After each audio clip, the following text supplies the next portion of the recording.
안녕하세요. 40대 여성입니다. 어디서부터 시작해야 할지 모르겠네요. 저도 제가 이런 막장 드라마 같은 사연 속 주인공이 될 거라곤 상상도 하지 못했거든요. 하지만 미친 시어머니의 횡포를 더 이상은 두고 볼 수만은 없어서 남편과 큰 결심을 내렸습니다. 남편과 제 사이에는 아이가 둘 있습니다. 아들 하나, 딸 하나, 2살 차이 나는 남매입니다. 제 입으로 제 자식들 자랑하면 고슴도치도 지 새끼는 이쁘다고 한다며 비웃으실 분도 계시겠지만 저희 애들은 정말 신통방통합니다. 아들은 올해로 10살이고 딸은 8살인데 둘이 어찌나 사이가 좋은지 몰라요. 저나 남편이 자식 교육을 잘 시켰다. 뭐 그런 소리를 듣고 싶어서 하는 말이 아니라요. 어디서 그렇게 양보와 배려를 배웠는지 둘이 싸우는 법이 없어요. 둘이 같이 공부방을 다니고 있는데 거기 선생님들도 그렇게 입이 닳도록 칭찬을 하십니다. 저에게는 정말이지 눈에 넣어도 아프지 않을 억만큼을 준다 해도 못 바꿀 아이들이지요. 이런 아이들의 아버지인 남편과는 지인의 소개로 만났습니다. 남편은 직장을 다니는 평범한 회사원이고요. 형제는 없습니다. 말이 나와서 말인데 외동아들이란 소리를 듣고는 처음엔 소개받지 않으려고 했어요. 저와 가장 친한 친구가 4대 독자라는 남자와 결혼을 했는데 연락만 했다 하면 죽는 소리, 앓는 소리가 보통이 아니었거든요. 그래서 전 무조건 형제든 자매든 누군가 더 있는 남자와 결혼하고 싶었네요. 하지만 제 사진을 본 남편이 지인에게 자리 좀 꼭 만들어 달라고 어지간히 사정을 하더랍니다. 결국 지인이 저에게 사람 하나 살리는 셈 치고 나가보라고 부탁을 했고 그렇게 만나게 되었네요. 솔직히 외동아들이라고 해서 이기적이진 않을지 잘난 척을 하진 않을지 만나기 전까진 정말 별의별 상상을 다 했었어요. 그런데 막상 만나본 남편은 너무 괜찮은 남자였습니다. 어떻게든 저에게 잘 보이려고 전전긍긍하는 모습이 귀여웠고 무엇보다도 카페나 식당에서 직원들을 대하는 태도에 예의가 갖춰져 있었지요. 사실 저한테 잘하는 것도 중요하지만 다른 사람들을 어떻게 대하는지만 보고도 이 사람이 어떤 사람인지 어느 정도 파악할 수 있잖아요. 그런 면에서 남편은 합격이었지요. 이후로도 남편은 일주일에 2번씩 꼬박꼬박 데이트 계획을 세우고는 저를 불러냈습니다. 물론 저도 그런 남편이 싫지 않았기에 항상 즐거운 마음으로 남편을 만났고요. 그렇게 저희는 얼마 지나지 않아 사귀는 사이가 되었습니다. 이미 그 당시 남편은 33, 저는 31로 적은 나이가 아니었기에 결혼을 전제로 한 만남이었지요. 결혼을 전제로 한 어른들의 연애였던 탓인지 저희 둘의 관계는 빠르게 깊어져 갔습니다. 사귄 지 8개월 만에 남편은 프로포즈까지 했고요. 반지가 든 상자를 얼마나 오랫동안 몸에 지니고 다닌 건지 상자 모서리가 다 해져 있을 정도였지요. 아무튼 프로포즈까지 받고 나서야 비로소 시부모님을 만나 뵙게 되었습니다. 남편이 촌스러운 부분이 있긴 했어도 워낙 성실하고 예의범절이 몸에 밴 사람이었기에 막연히 시부모님 되실 분들도 좋은 분들일 거라고, 교양 있는 분들일 거라고 기대했네요. 하지만 이제 와서 하는 말이지만 어떻게 저런 부모에게서 남편 같은 사람이 나왔을까 싶을 만큼 너무 구시대적인 발상을 가지신 옛날 분들이셨어요. 저희 어머님은 당신이 아들을 낳아 키웠다는 사실에 어마어마한 자부심을 가지고 계신 분이셨어요. 어머님께선 단지 당신의 잘난 아들을 자랑하고 싶은 게 아니라 당신이 아들을 둔 여자라는 사실에 큰 의미를 부여하셨지요. 인사를 드리러 갔던 날 들려주신 이야기가 잊혀지지가 않네요. 남편을 당신 옆에 앉히시고는 당신이 아들을 낳던 날 병원에서 있었던 일이라며 어떤 이야기를 들려주셨습니다. 당시 어머님께선 남편을 낳고 여러 사람이 함께 쓰는 병실에서 몸을 푸셨답니다. 각자의 자리가 얇은 커튼 한 장으로 구분지어져 있었는데 당신보다 먼저 들어와 누워있던 여자가 대성통곡을 하더래요. 그래서 어머님은 아이를 낳다 애가 죽었나 싶었답니다. 하지만 알고 보니 그 여자는 2번째 출산이었고 또 딸이라서 그렇게 울고 있었던 거라네요. 그 집 시부모님까지 와서 아이고 소리를 해대는데 어머님도 그 여자가 딱 하더랍니다. 차라리 애가 나오다 죽었으면 동정이라도 받지 싶어서요. 그러면서 절 보면서 딸을 둘씩이나 낳았으니 얼마나 박복한 여자냐입니다. 재미있는 이야기도 아니었고 도무지 어떻게 반응을 해야 할지 모르겠더군요. 그도 그럴 것이 저에겐 3살 어린 여동생이 있었으니까요. 게다가 어머님께선 이미 식사 전에 제 가족 관계에 대해서 들으신 상황이었어요. 아무리 하고 싶은 이야기가 있다고 하더라도 듣는 사람을 고려하는 게 정상 아닌가요? 이건 뭐 배려가 없으신 건지 생각이 없으신 건지 어느 쪽이든 나을 건 없었지만요. 정말이지 어머님은 거침이 없으셨습니다. 지금의 저라면 당장이라도 그 자리를 박차고 일어났을 테지만 벌써 10년도 더 된 이야기입니다. 그때만 하더라도 인사드리러 간 자리에서 며느리감이 뛰쳐나간다? 저로서는 상상할 수 없던 일이었어요. 그래도 딴에 기분 나쁜 티는 내보겠다고 어머님께 말씀은 드렸습니다.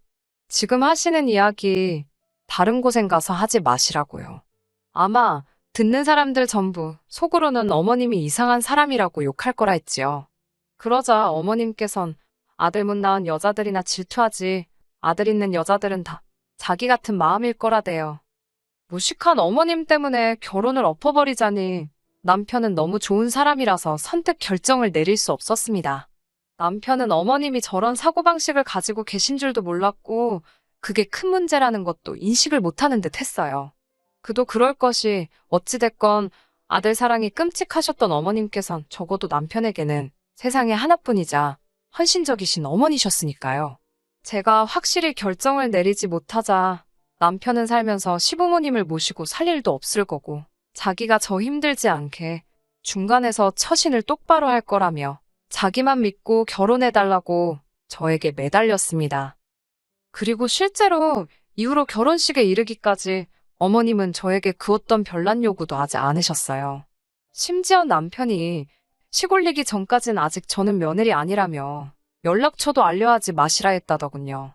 덕분에 결혼 전까지 어머님과 부딪힐 일은 전혀 없었고 무탈하게 결혼식을 치를 수 있었네요. 그렇게 저희는 결혼식을 올렸고 저는 조금씩 어머님께 마음의 문을 열었습니다. 어찌됐건 이젠 한 가족이 되었으니 제가 어머님과 잘 지내는 게 남편 입장에서도 마음이 편하지 않겠어요? 남편이 친정에 워낙 잘하기도 했습니다. 자기가 알아서 안부 전화도 드리고 아버지께 먼저 낚시를 가자거나 산에 가자거나 사실 저희 아버지께서도 아들이 있는 친구분들을 종종 부러워하시긴 했어요. 그래서 저도 제 딴에는 그 아쉬움을 달래드리려고 일부러라도 아버지랑 보내는 시간을 갖곤 했는데 그 역할을 남편이 알아서 도맡아 해주니 고마운 마음이 컸지요. 그리고 남편의 그런 모습을 지켜보고만 있을 수는 없었고요. 다행히 어머님께서는 저의 노력을 알아주신 건 아니지만 딱히 밀어내지도 않으셨고 저는 이렇게 모든 것이 자리를 찾아간다 생각했습니다. 그리고 얼마 지나지 않아 저에게 아기 천사까지 찾아왔지요. 말이 나와서 말인데 이때 약간 양쪽 어른들의 차이를 엿볼 수 있었네요. 친정부모님께서는 태어날 손주도 손주지만 당신 딸 어떻게 되는 거 아닌가 싶어서 전전긍긍이셨습니다. 아들이면 어떻고 딸이면 어떻냐며 제 건강부터 챙기라고 오로지 제 안위만 염려하셨지요. 반면에 시부모님의 반응은 친정과는 사뭇 달랐습니다. 기왕 낳는 거 떡두꺼비 같은 아들 하나 낳으라시며 출산 후 회복을 걱정하는 저에게 여자 몸은 원래 애를 낳으면 더 건강해진다고 신경 쓸 거 없다셨어요. 떡두꺼비라는 단어도 웃겼지만 어쩜 그렇게 며느리 걱정은 하나도 안 해주시는지 서운한 걸 넘어서 섭섭하고 슬프더라고요. 남편은 속으로는 걱정하고 계시는데 표현이 서투르셔서 그런 거라며 마음 쓰지 말라고 절 달랬지만 임신했을 때는 원래 별거 아닌 거에도 예민해지고 서운하잖아요. 그래서인지 지금도 머릿속에 그때 그 모습이 한편의 영화처럼 생생하게 떠오르네요. 아무튼 어머님의 간절한 기도 덕분인지 전 정말로 떡두꺼비 같은 아들을 낳았습니다. 어머님께선 저에게 정말 잘했다며 큰일 했다고 명품백을 선물로 사주셨어요. 어머님께 처음으로 인정을 받은 것 같아 기쁘기도 했고 동시에 큰 효도를 한 기분이었네요.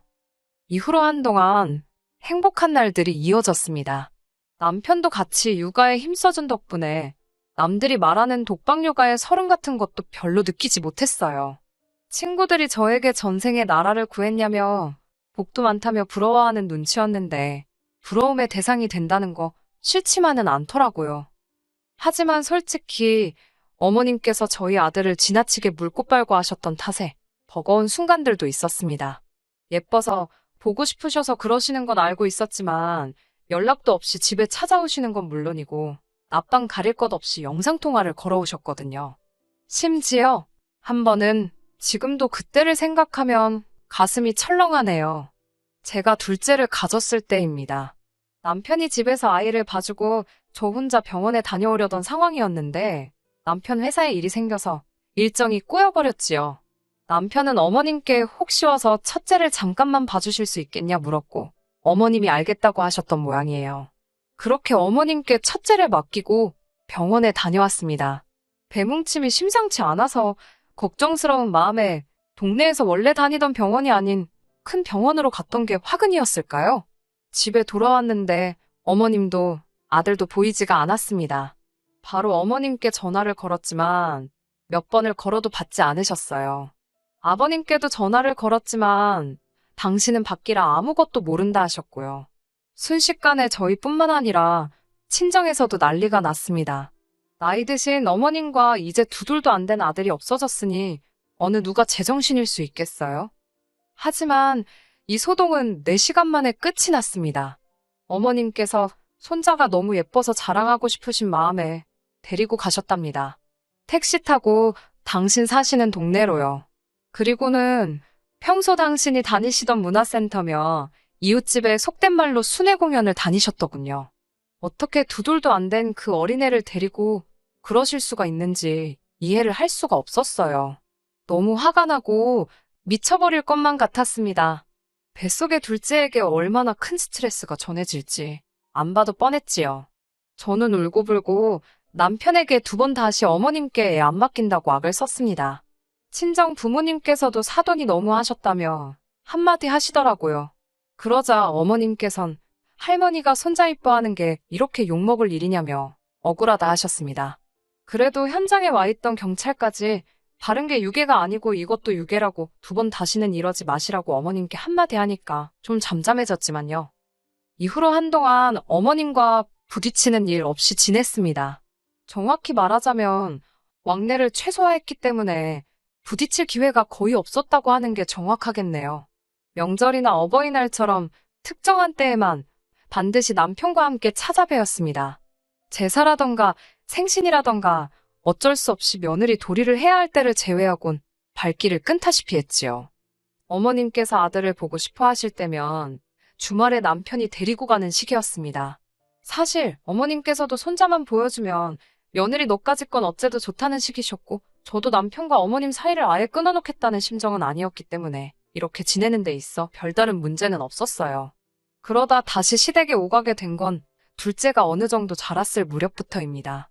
둘째가 어린이집을 다니기 시작하면서 할머니 할아버지에 대해서 배웠던 모양이에요. 하루는 제게 왜 맨날 아빠는 오빠만 데리고 할머니 댁에 가냐고 자기는 언제 데려가냐고 물었습니다. 솔직히 남편에게 둘 다 맡기자니 미안하기도 하고 그래서 보통은 어머님이 좋아하시는 아들만 남편하고 보내고 있었는데 딸은 그게 서운했나 싶더라고요. 제가 너무 제 기준으로만 생각했다 싶어서 딸한테 미안했네요. 그때부터는 다시 왕래를 시작했습니다. 어머님께서는 저더러 못하러 왔냐며 핀잔을 주셨고 타박을 하시기 일쑤였지만 그래도 딸을 위해서 참았습니다. 굳이 할머니와 엄마 사이가 안 좋다는 걸 아이가 알게 할 필요는 없었으니까요. 하지만 전 결국 시댁과 연을 끊었습니다. 정확히 말하자면 어머님으로부터 제 아들과 딸을 지키고자 결심을 했지요. 사실 어머님이 첫째와 둘째를 차별하는 건 진작에 알고 있었어요. 하지만 섣불리 어머님께 따지고 들지 못했던 건 어찌됐건 첫째에게는 간이고 쓸개고 다 빼주실 만큼 정성을 다해주시는 좋은 할머니셨거든요. 둘째에게는 정말 찬바람이 느껴질 만큼 곁을 대주지 않으셨던 얼음장 같은 분이셨고요.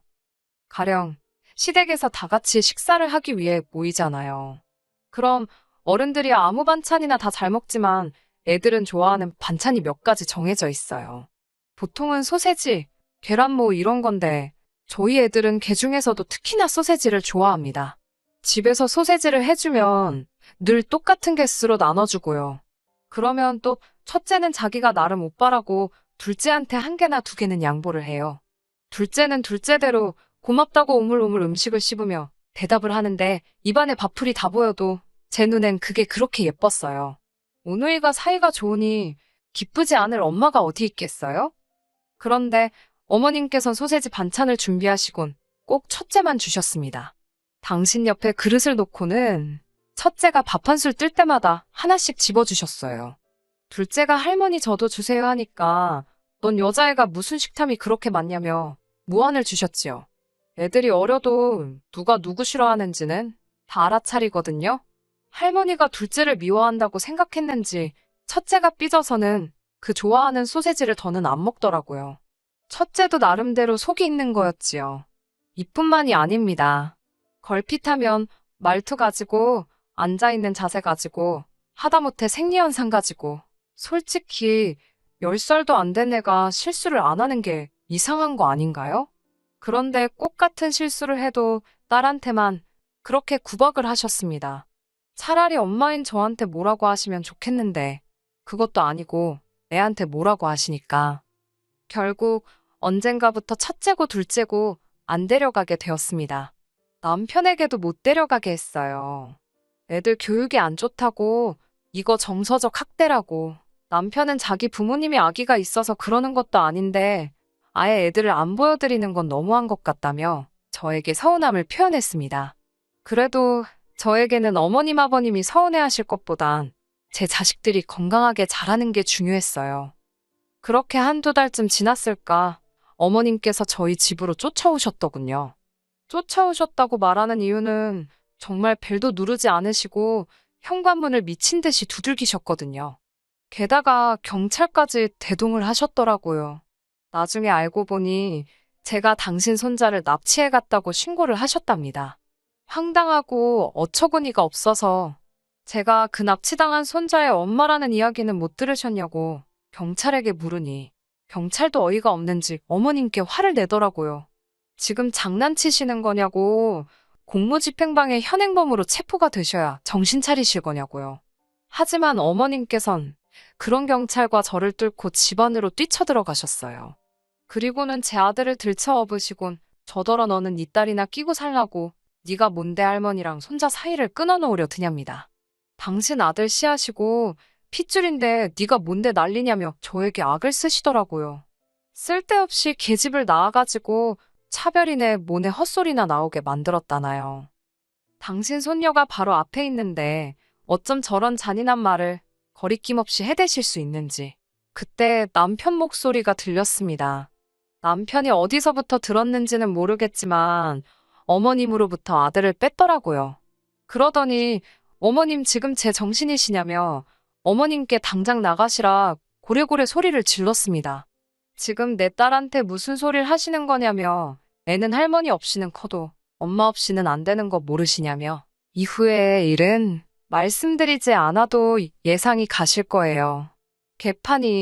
그런 개판이 없었습니다. 경찰도 고함만 두어 번 치곤 어머님을 강제로 끌고 나가느라 정신이 없었고요. 남편은 씩씩대고 있지.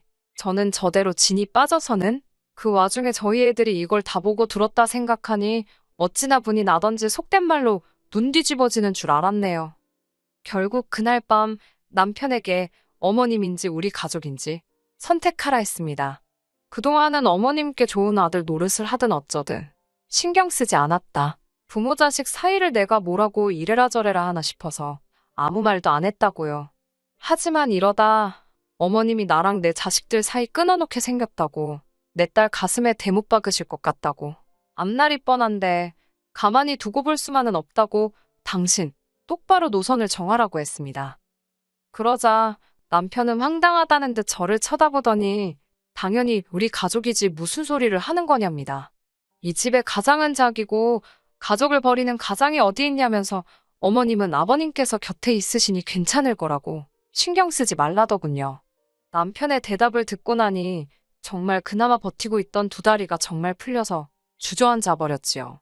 그래도 내가 결혼 생활을 헛하지는 않았구나. 이후로 저희 아이들은 아동심리 상담을 받으며 조금씩 그날의 기억을 지워가는 중입니다. 벌써 2년이란 시간이 흘렀지만 아들도 딸도 할머니를 찾지 않는 거 보면 그날의 기억이 어지간히 지독했던 모양이에요.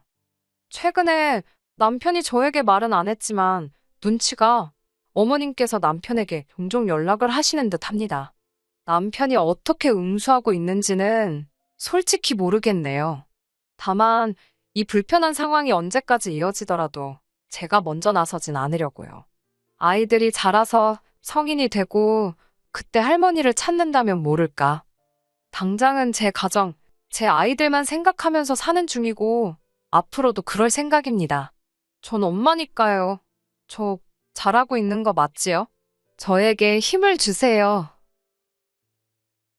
끝까지 들어주셔서 감사합니다. 오늘의 사연은 여기까지입니다. 구독과 좋아요, 알람 설정 부탁드리고 더 좋은 사연으로 다시 찾아뵙겠습니다. 감사합니다.